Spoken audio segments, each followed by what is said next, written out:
అత్యాధునిక టెక్నాలజీతో నడుము మరియు వెన్నునొప్పికి treatment Tejas spine care Somajiguda Sainikpuri Gachibowli. So ఈరోజు నేను యోగా గురు అరుణాదేవి గారి యోగాశ్రమం మాదాపూర్లో ఉన్నాను. మనందరికీ తెలిసిందే కదా, ఇక్కడ అనేక రకాల మెడిసినల్ ప్లాంట్స్ ఉంటాయి. సో ఈరోజైతే మనం మునగాకు గురించి తెలుసుకుందాం. చెప్తూ ఉంటారు కదా, మునగాకు తింటే 200 రకాల జబ్బులే తగ్గిపోతాయని. సో మరి మునగాకులో ఉన్న ఆరోగ్య రహస్యాలు ఏంటి, ఎటువంటి అనారోగ్య సమస్యలను తగ్గిస్తుంది, మరి ఏదైనా అనారోగ్య సమస్యతో బాధపడుతున్నప్పుడు దీన్ని ఎలా తీసుకోవాలి, వివరాలు తెలుసుకుందాం. ఈరోజు మనతో పాటు ఉన్నారు యోగా గురు యోగిని అరుణాదేవి గారు. అరుణాదేవి గారు నమస్తే. నమస్తే అండి. అనేక ఆరోగ్యానికి సంబంధించిన విషయాలు, సో ముద్రలతో ఎలా తగ్గించుకోవాలి జబ్బుల్ని, యోగాతో ఎలా తగ్గించుకోవాలి, కషాయాలు ఎలా ప్రిపేర్ చేసుకోవాలి, సో ఆరోగ్యవంతంగా జీవించడం ఎలాగా, ఎటువంటి కెమికల్స్ వాడకుండా అని చెప్తూ ఉన్నారు. సో ఈ రోజైతే చెప్పండి మేడం, మునగాకు గురించి చెప్తూ ఉంటారు 200 రకాల జబ్బుల్ని తగ్గిస్తుందని. సో మీరేం చెప్తారు దీని గురించి?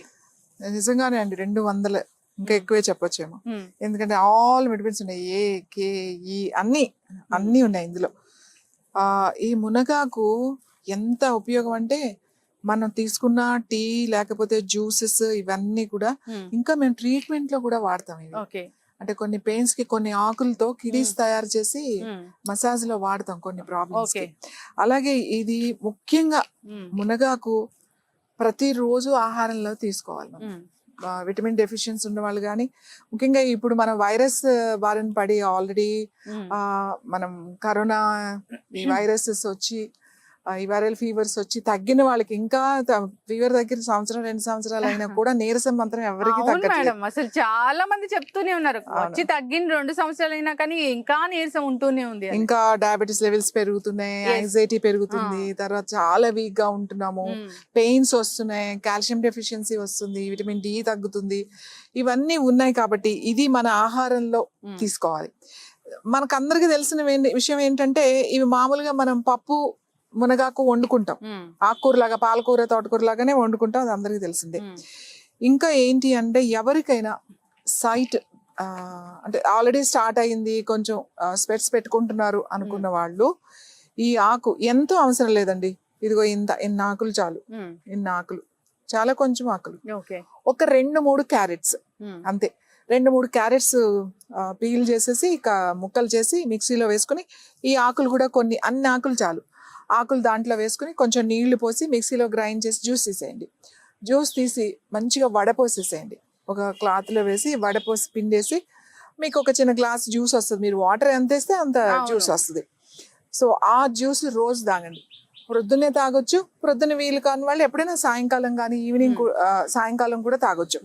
ముఖ్యంగా పిల్లలకి, ఎవరైతే ఎక్కువసేపు అంటే స్కూల్ పిల్లలు ఎక్కువసేపు చదువుతారు, లేకపోతే ఎక్కువ టీవీ చూస్తారు, వీడియో గేమ్స్ ఆడతారు, అందరికీ సైట్. ఎందుకంటే టీవీ ఇలా చూసి పక్క నుంచి చూసి అందరూ మామూలుగా కూడా ఇలా చూడడం మొదలు పెట్టారు. చాలా తొందరగా స్పెట్స్ వచ్చేస్తున్నాయి. పిల్లలకి కనీసం వారానికి 2 సార్లైనా సరే ఈ మునగాకు 2 క్యారెట్లు వేసి జ్యూస్ తీసివ్వండి. అలాగే ఎవరైతే కార్పొరేట్ అంటే సాఫ్ట్వేర్ ఎక్కువ ల్యాప్టాప్ యూజ్ చేసి, ఎక్కువ కంప్యూటర్స్ యూజ్ చేసి అలానే కంటిన్యూస్ గా చూస్తూ వర్క్ చేసుకునే వాళ్ళు ఉంటారు, వాళ్ళైతే ప్రతిరోజు ఇది తీసుకోవాలి. ఇలా తీసుకోవడం వల్ల సైట్ పెరగకుండా ఉంటుంది. ముఖ్యంగా కళ్ళకి చాలా చాలా మంచిదండి, కళ్ళకి ఇది. ఇంకా డయాబెటీస్ ఉన్న వాళ్ళకి, ముఖ్యంగా థైరాయిడ్ ఉన్న వాళ్ళకి, హైపర్ ఆర్ థైరాయిడ్ ప్రాబ్లమ్స్ ఉంటే గనక ఈ జ్యూస్ చాలా బాగా పనిచేస్తుంది. థైరాయిడ్ ప్రాబ్లం ఉన్న వాళ్ళు ఏం చేస్తారంటే, ఎన్నో ఆకులేదు, ఇన్ని ఆకులు చాలు, ఈ లేత ఆకులు కదా, ఇన్ని ఆకులు తీసుకుని ఓకే కడిగేసి కొంచెం చిన్న రోళ్ళు ఉంటాయి కదా, అట్లా దంచి ఇట్లా జ్యూస్ ఇలా చేత్తో ఇట్లా జ్యూస్ అంటే 1 టీ స్పూన్ చాలు మీకు. రోజు పొద్దున్నే ఖాళీ కడుపుతో ఆ చిన్న టీ స్పూన్ డైరెక్ట్ గా మీరు తీసేసుకోవచ్చు. థైరాయిడ్ బాగా కంట్రోల్లోకి వస్తుంది అలా తీసుకోవడం వల్ల. సో మునగాకు పప్పు తినటం వల్ల, ఇంకా మునగాకు మన జనరల్ హెల్త్ ఉపయోగపడాలి. రోజు ఈ మునగాకు ఏం తాగుతాము, చేదుగా ఉంటుంది, మా వల్ల కాదు, పిల్లలు ఇష్టపడరు. దీన్ని కారం చేసుకోవచ్చు, కూర వండుకోవచ్చు. మన పాలకూర తోటకూర అలా వండుకుంటాం అలాగే, అంటే కాకపోతే ఏం కలపకుండా, టమాటో అట్లాంటివి ఏం వేయకుండా ఈ కొన్ని ఆకులు మాత్రమే తీసుకుని, అన్ని ఆకులు తీసుకుని కొంచెం ఒక ఉల్లిపాయ, కొంచెం పచ్చిమిరపకాయ, మనం తాలింపు వేసుకుంటాం కదా, ఎండుమిరపకాయ అట్లా వేసేసి ఇవి వేసేసి పాలకూర ఎలా మగ్గనిస్తాము అలానే ఉల్లిపాయ ముక్కలు పెద్ద పెద్దవి కోసుకొని అట్లా మగ్గనిచ్చి తింటే చాలా బాగుంటుంది.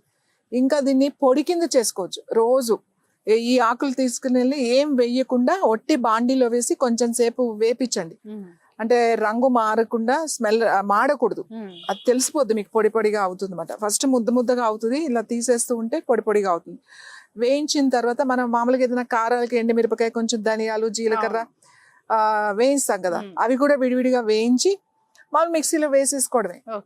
అయితే రోట్లో వేసి దంచినా పర్వాలేదు. మీరు కారపొళ్ళు చేసుకుంటారు కదా, అలానే ఇది కొంచెం ఉప్పేసి చేసుకుంటే చాలా బాగుంటది. దీనికి కొంచెం బెల్లం, అంటే కొంచెం స్వీట్ ఇష్టమైన వాళ్ళు కొద్దిగా ఇంత బెల్లం వేసుకుని కొంచెం ఎండుమిరపకాయలు, కరివేపాకు అవి వేసుకుని గనక ఇది పౌడర్ చేసి పెట్టుకుని రోజు ఒక స్పూన్ మొదలు ఇడ్లీలో తినొచ్చు, దోశలో తినొచ్చు, అన్నంలో వేడి వేడి అన్నంలో కూడా తింటే చాలా మంచిదండి. మనకు కావాల్సిన విటమిన్స్ అన్ని వస్తాయి.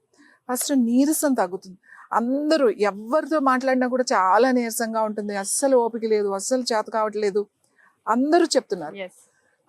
కాబట్టి ఇది గనక మనం వాడగలిగితే, ఇప్పుడు సీజన్ కదండి, కాబట్టి మనం ఆకులు పౌడర్ చేసి పెట్టేసుకున్నాం అనుకోండి, ఎన్ని రోజులైనా నిలవ ఉంటుంది. మంచిగా ఎక్కువ ఆకు కోసుకుని 2-3 సార్లుగా మీరు చేసేసి బాటిల్స్ లో పెట్టుకుంటే ఇది అందరూ ఇష్టంగా తింటారు. చాలా మంచిది కూడా మనకి ఆరోగ్యానికి. సో నిజంగానే మీరు అన్నట్లు అన్ని రకాల విటమిన్స్ కావాలంటే మాత్రం దీన్ని చూస్ చేసుకోవాల్సిందే. సో రకరకాల కంటి ఇష్యూస్ కానీ, లేదంటే కాల్షియం డెఫిషియన్సీ ఉన్న వాళ్ళు కానీ, లేదంటే జనరల్గా హెల్త్ ఇంప్రూవ్ అవ్వాలన్నా కానీ మీరు చెప్పిన పద్ధతుల్లో అలా తీసుకోవాలని కోరుకుందాం మేడం. సో చాలా చక్కటి ఇన్ఫర్మేషన్ అండి. చాలా మందిని కూడా మునగాకు దొరుకుతూ ఉంటుంది కానీ అవాయిడ్ చేస్తూ ఉంటారు, అంతగా దీని మీద ఇంట్రెస్ట్ చూపించరు. కానీ ఇది తీసుకుంటే అన్ని రకాల జబ్బులు తగ్గిపోతాయని చక్కటి ఇన్ఫర్మేషన్ అందించారండి. సో ఇప్పటి నుంచైనా దీన్ని వాడాలని కోరుకుందాం. మంచి ఇన్ఫర్మేషన్ అరుణాదేవి గారు, ధన్యవాదాలండి.